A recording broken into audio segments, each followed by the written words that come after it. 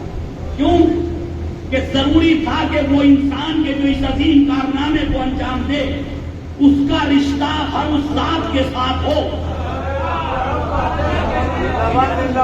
اس کا رشتہ ہر اس ذات کے ساتھ ہو جو ذات گرامی امت مسلمہ میں قابل احترام قابل تعظیم ہو، ہے نا؟ کیوں اس کی نسبت سے اس قربانی کو دیکھا جا سکے اور پھر اس کے اثر جو ہے لوگوں پہ ہو سکے۔ تو سب سے زیادہ محترم ذات ہے ذات خداوند عالم، ایسے ہی نا؟ تو خدا کے ساتھ بھی رشتہ ہو اس کا، اللہ کے ساتھ بھی نسبتیں ہوں اس کی، اور کیجیے گا ذرا، اور دوسری ذات گرامی ہے اللہ کے بعد حضور پاک حضرت محمد مصطفیٰ صلی اللہ علیہ وسلم۔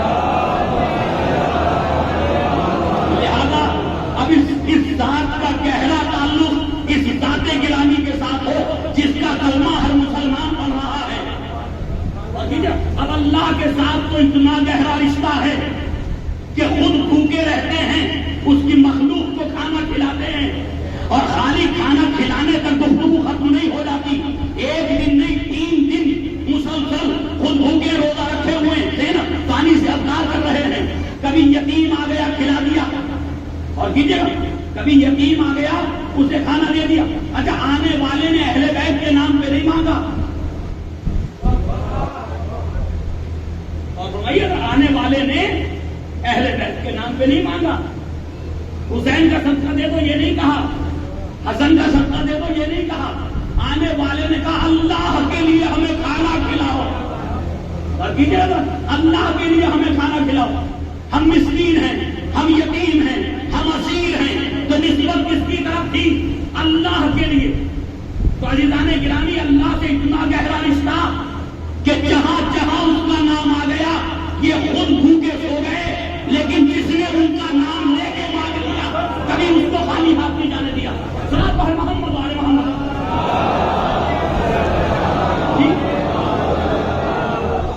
چاہے یہ سورہ دہر کے وقت کی بات ہو اور چاہے مسجد کے اندر کی بات ہو، آنے والے نے کیا کہا جب کسی نے کچھ نہ دیا؟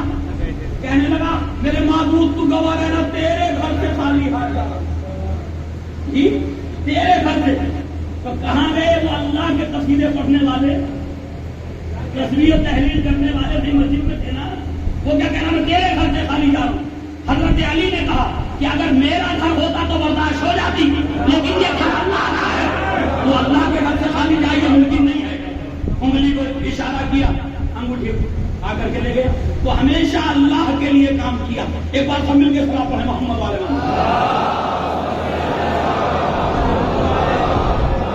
ہمیشہ اللہ کے لیے کام کیا۔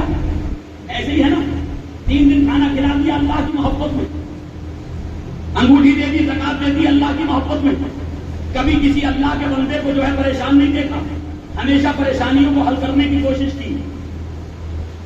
دوسری طرف نبی کریم کے ساتھ اتنی عظیم نسبت کہ حضور پاک نے یہ فرمایا کہ حسین و منی وانا من الحسین، صحائح ستہ کی تقریباً 3 کتابوں یا 4 کتابوں میں موجود ہے یہ روایت، مسلم میں نہیں ہے اور بخاری میں نہیں ہے، باقی 4 کتابوں میں موجود ہے کہ نبی کریم نے فرمایا حسین و منی وانا من الحسین، اور پھر آخر میں جو جملے کے حدیث ختم نہیں ہوئی یہاں پر، عام طور پہ خطبہ و ذاکرین علماء کرام اس حدیث کو آدھا بیان کرتے ہیں، اب آگے جملے موجود ہیں، احب اللہ من احب حسینا، خدا اس سے محبت کرتا ہے جو حسین سے محبت کرے، حسین سے محبت کرے اللہ اس سے محبت کرتا ہے، وَأَبْغَضَ اللَّهُ مَنْ أَبْغَضَ حُسَيْنًا، اللہ اس سے نفرت کرتا ہے جو حسین سے نفرت کرے۔ یعنی اب یہ رشتہ بھی خالی نبی تک نہیں رہا، ایک نسبت اپنی طرف دی، میں جو ہوں حسین سے ہوں، حسین مجھ سے ہے، اور اس نسبت کو بھی اپنے تک باقی نہیں رکھا، خدا تک پہنچا دیا کہ بس جو مجھ سے ہے اس کی محبت اللہ کی محبت ہے اور اس کی نفرت اللہ کی نفرت ہے۔ صلوات محمد والے محمد۔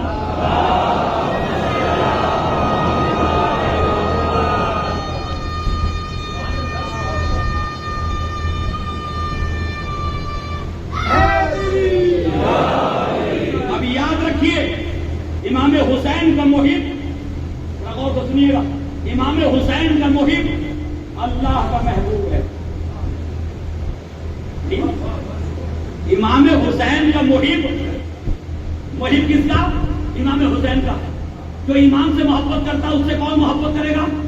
تو یہ محبوب کس کا بنا؟ یہ محبوب کس کا بنا؟ اور محبوب کوئی معمولی صفت کا نام نہیں ہے، سید الانبیاء کا لقب ہے محبوب خدا ہے۔ اور فرمائیے سید الانبیاء فخر کائنات حضرت محمد مصطفیٰ کا لقب ہے محبوب خدا۔ تو امام حسین کا محب محبوب خدا، امام حسین کا مبغض جو بغض رکھتا ہے وہ مغضوب خدا۔ جی مبغض کون ہوا؟ مغضوب خدا۔ اور دونوں کا ذکر کر دیا قرآن میں سورہ الحمد میں کہ کن کے راستے پہ چلو اور کن سے بچو، اور کیجیے گا ہے محبوب خدا، محبوب خدا کے راستہ اختیار کرو اور مغضوب خدا کے راستے سے بچو۔ تو اس کا مطلب اگر کوئی واقعی حقیقی محبت کسی کے دل میں امام حسین کی آ جائے تو قرآن اس کی قصیدہ خوانی کروا۔ صلاۃ علی محمد علی محمد۔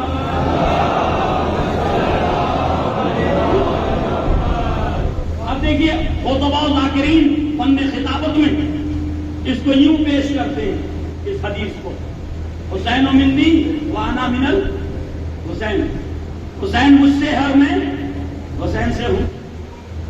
تو وہ کہتے ہیں کہ جی جو ہے وہ 3 شعبان سے لے کر اور 61 ہجری تک، یوم عاشور 61 ہجری تک امام حسین علیہ السلام رسول سے۔ یہ فضیلت کا ایک گوشہ ہے کہ امام حسین علیہ السلام نبی سے ہیں، لیکن یوم عاشور 10 محرم 61 ہجری سے لے کے قیامت تک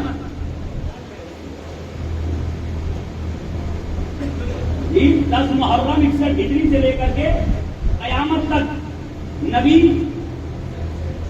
حسین سے، یہ بھی ایک فضیلت کا گوشہ ہے رہنا۔ لیکن عزیزان گرامی اس فضیلت کے گوشے میں دونوں نسبتیں برابر نہ، اور سنیے گا اگر میں پہنچا لے گا اپنی بات کو، دونوں نسبتیں برابر نہیں۔ کیوں؟ نبی نے فرمایا حسین منی، حسین مجھ سے ہے، تو کس معنی میں حسین نبی سے ہیں؟ اس معنی میں کہ اگر نبی نہ ہو تو حسین ابن علی کو وجود نہ ملے۔ کیوں؟ اگر دادا نہ ہو تو پوتا دنیا میں آئے کیسے؟ نانا نہ ہو تو نواسا دنیا میں کیسے آئے؟ اس کا مطلب یہ ہے کہ نسبت یہاں وجود کی ہے کہ حسین کا وجود مجھ سے ہے، لیکن جو دوسری نسبت ہے وہ انا من الحسین، وہ وجود کی بحث نہیں ہے، وجود کی نسبت نہیں ہے۔ نبی کو تو وجود مل چکا تھا، اور کیجیے نا حضور پاک کو تو وجود مل چکا۔ اب یہ نہیں کہا جا سکتا حسین نہ ہوتے تو نبی دنیا میں نہ آتے، یہ نہیں کہا جا سکتا۔ آپ یہ کہہ سکتے ہیں کہ اگر حسین نہ ہوتے تو نبی کی نبوت باقی نہ رہتی، نبی کی رسالت باقی نہ رہتی، کلمہ نبوت نہ ہوتا، یہ کہہ سکتے دین نبی نہ رہتا۔ تو اتنی بات آتی، لیکن دونوں نسبتیں برابر نہیں، ایک طرف وجود کا مسئلہ، ایک طرف نام کا مسئلہ۔ صلاۃ علی محمد والے محمد، ایک طرف وجود کا مسئلہ اور ایک طرف نام کی بقا کا مسئلہ ہے۔ لیکن آئیے دونوں نسبتیں برابر کریں آج، کہ دونوں طرف وجود ہی کی نسبت ہونی چاہیے، ٹھیک ہے؟ کیسے ہوگی اسے سمجھیے۔ ہم اب سے تقریباً جو ہے حضور پاک کے زمانے سے 3000 سال پہلے قرآن کے ایک سورے کی طرف چلتے ہیں۔ 3000 سال پہلے کون؟ جناب ابراہیم علیہ السلام۔ جب جناب اسماعیل تھوڑا سا بڑے ہو گئے اور باپ کے کاموں میں ہاتھ بٹانے لگے تو اس وقت یہ قرآن میں یہ آیتیں نازل ہوئی، فلما بلغ السعی، جس وقت اسماعیل بڑے ہوئے اور کوششیں کرنے لگے اپنے باپ کو ہیلپ کرنے کی، مدد کرنے کی، اس وقت جو جناب ابراہیم نے کہا یا بنیا انی ارا فی المنام انی اذبحک، اے میرے لال میں خواب میں دیکھ رہا ہوں کہ تمہیں ذبح کر رہا ہوں، خواب میں دیکھ رہا ہوں کہ تمہیں ذبح کر رہا ہوں۔ قرآن پاک کی اس آیت کے الفاظ انی ارا یہ بتا رہے ہیں کہ یہ خواب کنٹینیو دیکھ رہے ہیں ابراہیم۔ اگر ایک مرتبہ کی بات ہوتی تو رائے کو کہتے میں نے دیکھا، اس کا مطلب دیکھا نہیں ہے، روز دیکھ رہے ہیں اس کو، صحیح ہے، روز دیکھ رہے ہیں۔ اچھا انبیاء کا خواب بھی خواب نہیں ہوتا، صحیح ہے، انبیاء کا خواب نہیں ہوتا۔ تو عزیزان گرامی کیا دیکھا کہ میں ذبح کر رہا ہوں۔ اچھا جو خواب میں دیکھا تھا وہی اپنے بیٹے اسماعیل سے بتا رہے ہیں، کوئی چیز چینج نہیں کی۔ میں کہوں گا یا ابراہیم آپ بزرگ ہیں، تجربے کار ہیں، یہ چھوٹا سا بچہ ہے، یہ چھوٹا سا بچہ ہے، ڈر جائے گا، گھبرا جائے گا، یہ ذبح ہونے کی گفتگو اس کے سامنے ہے۔ تو عزیزان گرامی شاید نہیں جناب ابراہیم جب آپ نے نادان اگر یہ خواب دیکھ کر کے میں اسماعیل کو نہ بتاؤں تو یہ صرف اور صرف میرا امتحان ہوگا، اسماعیل کا نہیں، یہ صرف میرا امتحان ہے۔ اسماعیل کو پتہ ہی نہیں نا، باپ لے جاتا مینا میں لٹاتا بغیر بتائے ذبح کرنا شروع کر دیتا، جو ہوتا وہ ہوتا، ٹھیک ہے نا۔ تو جب بتایا ہی نہیں تو امتحان کس بات کا؟ میں تو یہ چاہتا ہوں کہ جیسے میں اللہ کی بارگاہ میں امتحان دینے کے لیے باپ ہونے کے بعد بیٹے کو ذبح کرنے کے لیے تیار ہوں، ویسے ہی میں بیٹے کا بھی امتحان ہوں کہ میرا بیٹا بھی اللہ کے لیے قربانی دینے کے لیے تیار ہے۔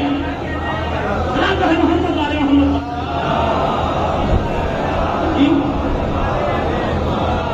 لہذا جناب ابراہیم نے بیٹے سے کہا یا بنیا انی ارا فی المنام انی اذبحک، میرے لال میں خواب میں دیکھ رہا ہوں کہ تمہیں ذبح کر رہا ہوں۔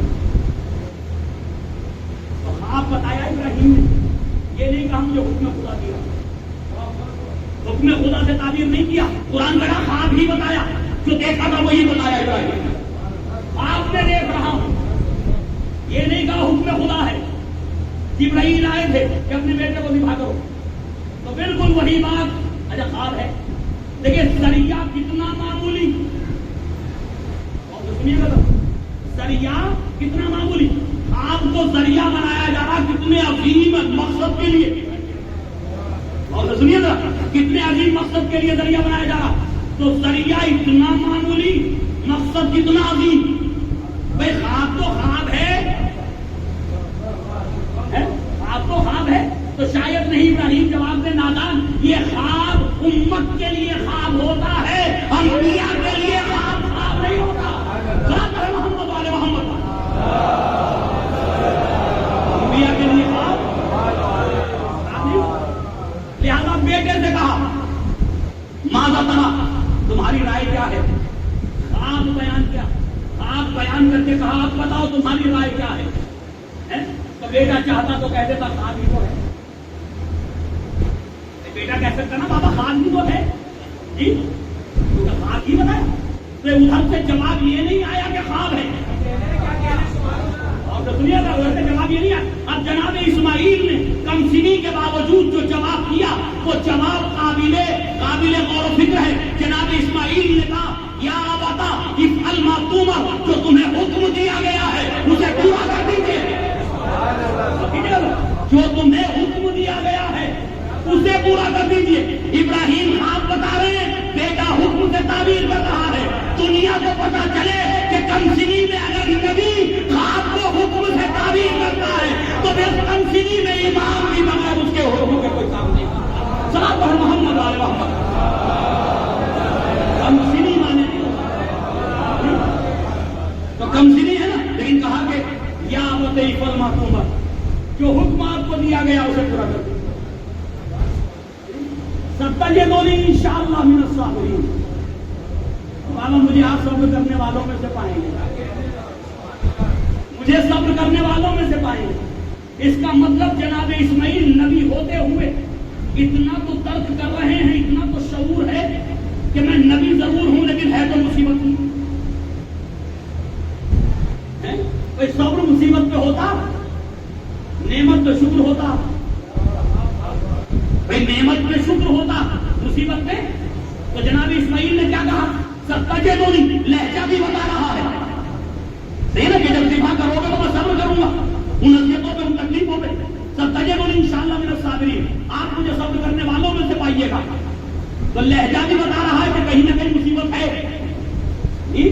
لیکن عزیزو صاحب مدارج النبوہ عبد الحق محدث دہلوی نے شب ہجرت کے حوالے سے لکھا کہ جب حضور پاک حضرت علی سے حضور نے فرمایا آج رات تم میرے بستر پہ سو رہو، تو حضرت علی نے پوچھا یا رسول اللہ میرے سو رہنے سے آپ کی جان بچ جائے گی؟ غور کیجیے گا بھائی، میں 1400 سال کے بعد جانتا ہوں کہ جو ہجرت کر رہا وہ تو بچ ہی جائے گا نا، جو گھر چھوڑ کے جائے گا وہ تو بچ ہی جائے گا. قتل تو وہ ہوگا جو اس بستر پہ لیٹے گا، اس بستر پہ سوئے گا. لیکن میرے مولا پوچھ رہے یہ نہیں کہہ رہے میری جان بچ جائے گی. بھائی فکر تو اپنی جان کے بچانے کی ہونی چاہیے لیٹنے والے کو کہ یہ گھر تلواروں میں گھرا ہوا ہے، چاروں طرف دشمن ہے، تو قتل کون ہوگا؟ جو سوئے گا. جانے والا تو بچے گا ہی. تو یہ پوچھ رہے آپ کی جان بچ جائے گی؟ ادھر سے جواب ملا ہاں علی آپ کے سو رہنے سے، آپ کے لیٹے رہنے سے میری جان بچ جائے گی.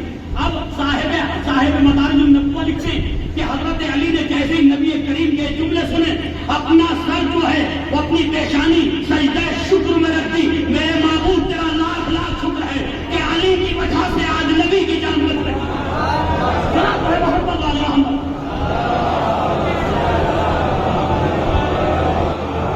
تو یہاں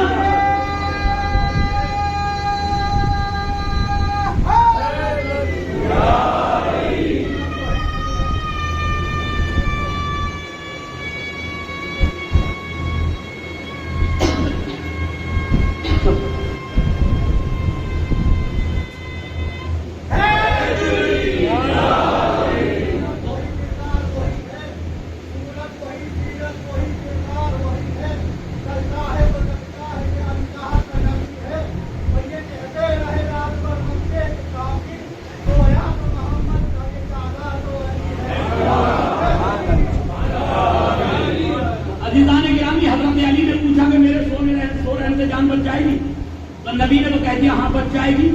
تو خطرے میں کون ہے؟ خطرے میں کون ہے؟ علی. لیکن اس خطرے کو مصیبت سے تعبیر نہیں کیا. نبوت اور رسالت کے لیے جو اپنی جان پہ خطرہ آیا اسے مصیبت سے تعبیر نہیں کیا، اسے نعمت سے تعبیر کر کے سجدہ شکر ادا کیا. صحابہ محمد والے محمد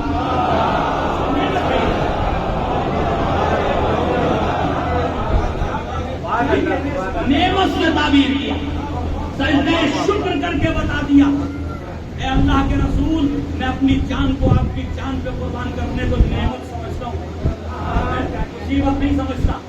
اچھا اب آپ وہ دو جملے بس جو حلیۃ الاولیاء میں لکھا ابو الحسن اصفہانی نے، ابو نعیم اصفہانی نے، وہ بھی سن لیجیے ذرا.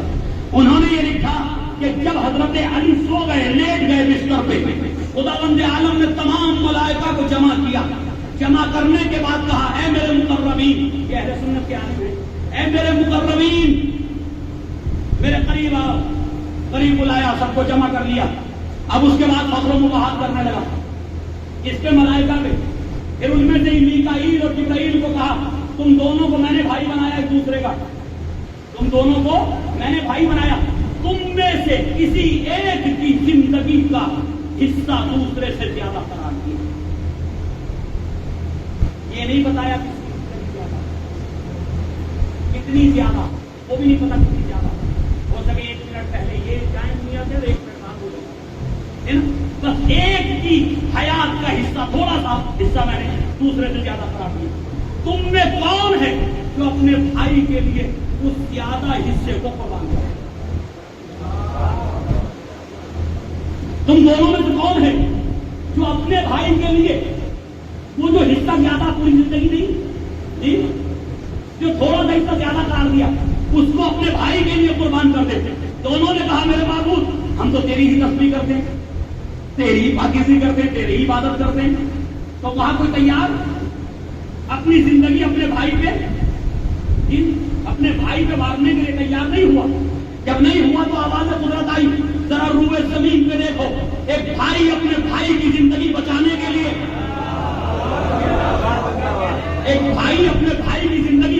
لیے تلواروں میں لیٹا ہوا ہے, شمشیروں میں سویا ہوا ہے. کیوں نہ تم علی جیسے ہو گئے, لہذا اب وہاں سے دونوں کو حکم ہوا, دونوں زمین پہ جاؤ, جا کر کے ایک پائنٹ ہی کھڑا ہو, ایک سرہانے کھڑا ہو, مبارکباد دو. اب مبارکباد جو تھی وہ لہجہ بڑا عجیب تھا. اور تو سنیے گا, ایک ہوتا ہے کہ مدح کرنا مذمت کے انداز میں, اور ہمارے مومنین سے بہتر کون جانتا جی, اس بات کو مومنین سے بہتر کوئی نہیں جانتا. جو سب سے کمزور ہوگا اسے بہادر کرنا. صحابہ محمد علیہ محمد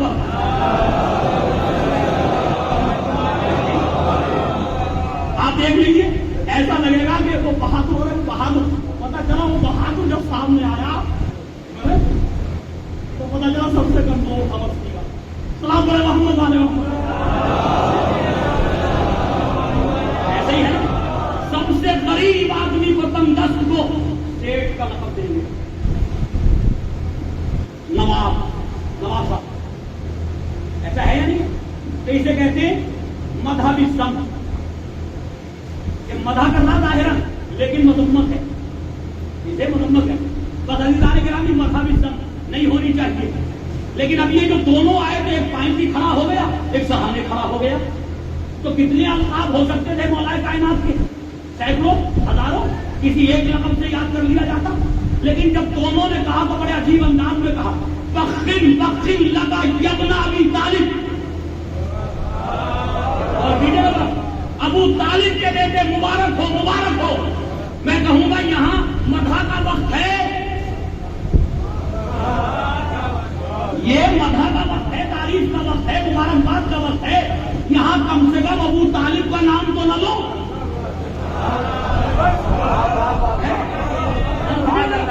یہاں تو کم سے کم ابو طالب کا نام نہ لو. حضرت علی کے دل کو چوٹ پہنچے گی کہ نعوذ باللہ جو مسلمان نہ ہوا, مومن نہ ہوا, اس کیا بیٹا بتا کر کے مجھے مبارکباد دی جا رہی ہے. بخشن لگا یبن ابی طالب. پر جیسے یہ جملے کہے تو میرا ذہن پہنچا کہ کیونکہ یہ کارنامہ خود علی کا نہیں تھا, یہ کارنامہ خود حضرت علی کا نہیں تھا, بلکہ جناب ابو طالب نے ایک زمانے تک نبی کے بستر پہ لٹا کر کے مانوس کیا تھا تاکہ شب ہجرت میں آرام ملے. سلام علیہ محمد.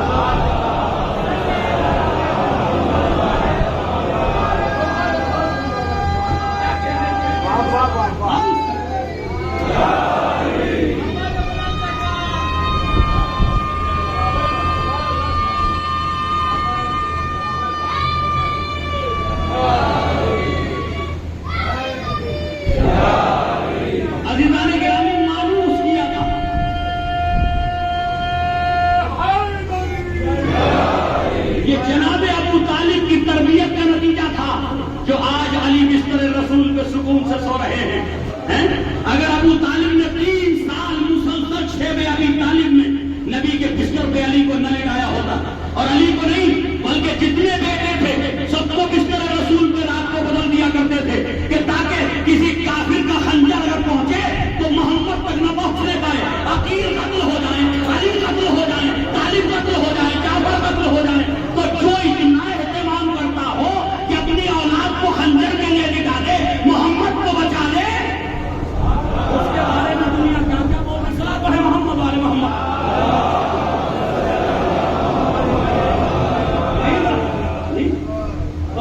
مسلسل اپنے بیٹے کو لٹاتے تھے تاکہ محمد کی جان بچ جائے. محمد بیٹے تھے, بھتیجے جی بھتیجے تھے نا, تو بھتیجے سے زیادہ, بیٹوں سے زیادہ کوئی بھتیجوں کو چاہتا کیا ہے؟ کوئی چاہتا ہے کیا؟ نہیں چاہتا نا. تو ماننا پڑے گا. اچھا چچا تو اور بھی تھے, خالی ایک بھتیجے اور بھی تھے, خالی ایک محمد ہی تھوڑی تھے, اور بھی تھے جی. تو تو یاد رکھیے کہ کوئی چچا جو ہے وہ کوئی انسان اپنی اولاد سے زیادہ بھتیجے کو نہیں چاہتا. تو یہ بھتیجے کی محبت ہے جو بیٹوں کو لٹا رہے ہیں. یہ بھتیجے کی محبت ہے یا یہ نبوت و رسالت کی محبت ہے؟ صحابہ محمد والے محمد.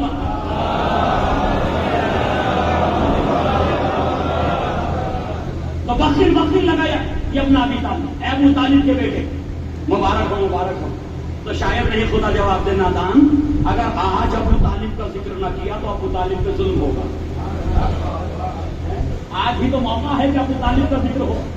جی اب جناب ابو طالب تو سیاسی کافر ہو گئے مسلمان.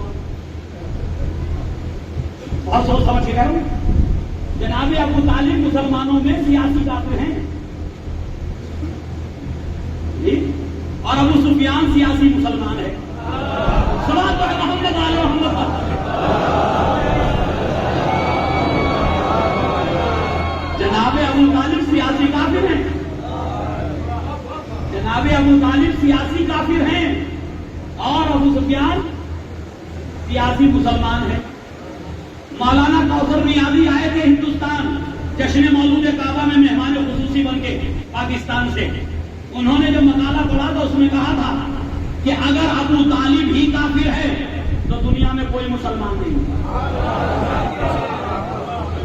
اگر ابو طالب کافر ہیں تو دنیا میں پھر کوئی مسلمان نہیں ہے.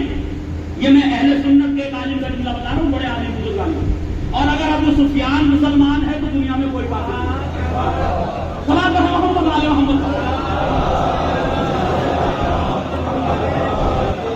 اگر ابو طالب کافر ہے تو دنیا میں کوئی مسلمان نہیں، اور اگر ابو سفیان مسلمان ہے تو دنیا میں جی کوئی کافر نہیں ہے.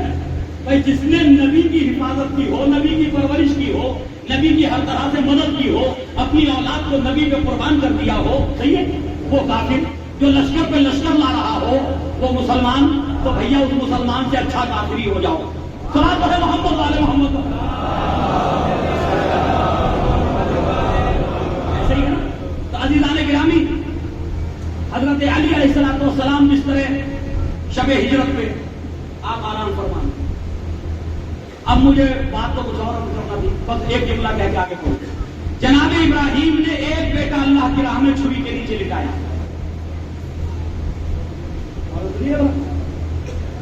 حکم خدا سے جناب ابراہیم نے اپنا ایک بیٹا چھری کے نیچے لٹایا.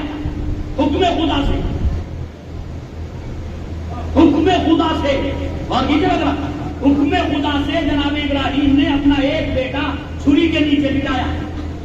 تو انہیں کتنی امامت کے کتنے افراد امام ہوئے تھے؟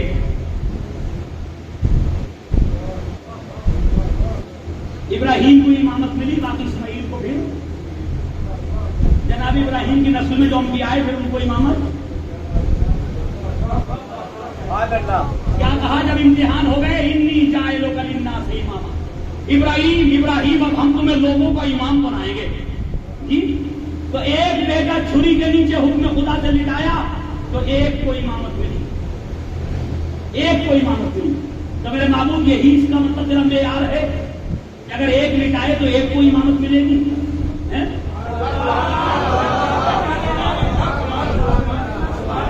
ایک کو لٹائے تو ایک ہی کو ملے گی نا. انہیں ایک ہی کو امام بنایا ابراہیم کو، جس نے لٹایا بس ایک کو امام بنایا. کسی اور کی امامت کا اعلان نہیں کیا. لاکھوں سلام ہو ابو طالب پہ، سارے اور حکم خدا سے نہیں مٹائے. اور کیا تھا؟ اپنی تمنا سے مٹا دیے، اپنی تمنا سے مٹا دیے کہ اللہ کا رسول بچ جائے. تو جب سارے خنجر کے نیچے لٹا دیے تو معیار خداوند عالم جو بنا تھا وہ باقی رہا کہ دیکھو ابراہیم تمہیں ایک کو امامت ملے گی. ابو طالب کی پوری اولاد جو ہے وہ قیامت تک امامت کے منصب ہے. محمد والے محمد.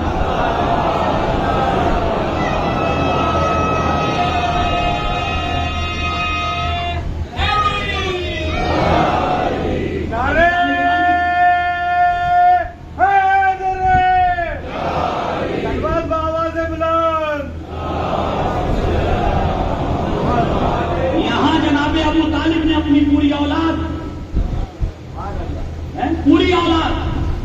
نبی کے اوپر نشاور کرنا. ہر ایک کو لٹا دیا نا چھری کے نیچے, تو خدا نے کہا امامت تمہاری ہے.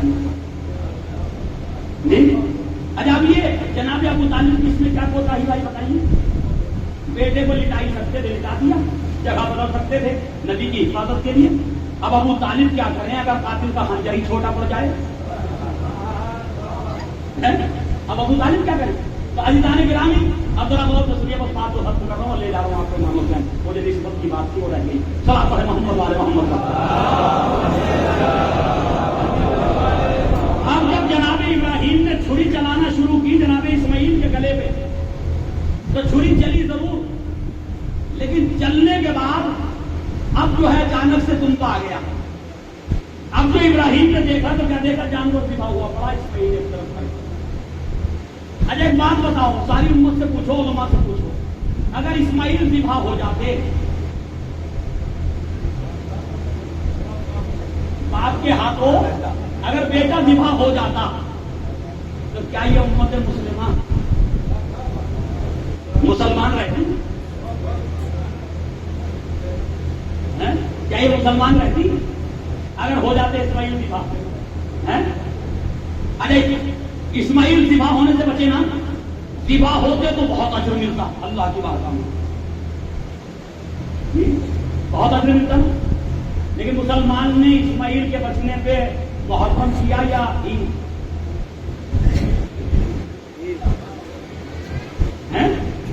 تو بھائی اجر و ثواب سے محروم رہ گئے, پوری امت خوشی منا رہی.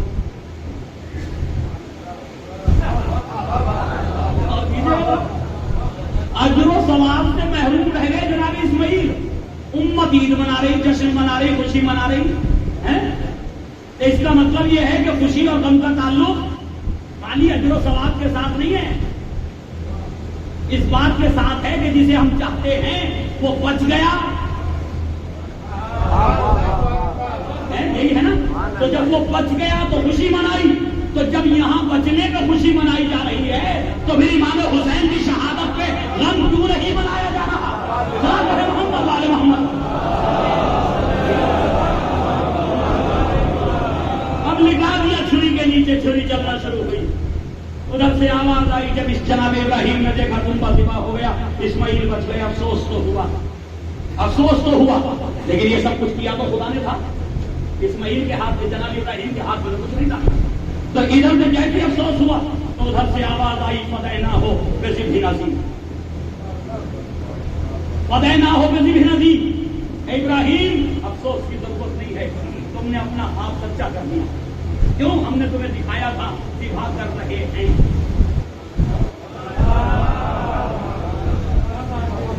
ہم نے ذبح کرتے ہوئے دکھایا تھا, یہ نہیں دکھایا تھا کہ بیٹے کو ذبح کر چکے ہو. تو جتنا ذبح کرنے کے راستے ہو سکتے ہو سب تم نے وہ سارے کام کر لیے نا. تو تمہارا خواب سچا ہو گیا, قرآن میں موجود ہے, استغفر رویا, تم نے اپنے خواب کو سچا کر دیا. نہیں ہے, آپ نے اپنے خواب کو سچا کر دیا, تو جو دکھایا تھا وہ پورا ہو گیا. اب تم کا ذبح ہو گیا. ادھر آواز آئی, افسوس مت کرو, فدینا ہو بذبح نذیر. ہم نے فدیہ دے دیا اس قربانی کو روکنے کے لیے. فدیہ کیوں دے دیا؟ تاکہ ایک عظیم قربانی معرض وجود میں آ سکے. اور کیجیے گا, ہم نے اس قربانی کو, اسماعیل کی قربانی کو روکنے کے لیے فدیہ دے دیا. فدیہ کس کی وجہ سے دیا؟ تاکہ وہ عظیم قربانی وجود میں آ سکے. اور فرمائیے گا, وہ عظیم قربانی, وہ قربانی کس کی؟ امام حسین علیہ السلام کی. اس کا مطلب اگر امام حسین کی قربانی منظر وجود پہ آنے والی نہ ہوتی, اگر یہ قربانی آنے والی نہ ہوتی تو اسماعیل ذبح ہو جاتے. اسماعیل کو کس نے بچایا؟ امام کی آنے والی قربانی نے. اب جب اسماعیل بچے تو ہمارے نبی کس کی نسل سے آئے؟ ہمارے نبی کس کی نسل سے آئے؟ جناب اسماعیل کی. اگر بچپنے میں اسماعیل قتل کر دیے جاتے باپ کے ہاتھوں تو نسل اسماعیل آگے نہ بڑھتی. جب نسل اسماعیل نہ بڑھتی تو ہمارے نبی کو وجود نہ ملتا. اس لیے امام حسین کے لیے کہا, حسین منی وانا من الحسین, میرا وجود ان کی وجہ سے ہی. محمد والے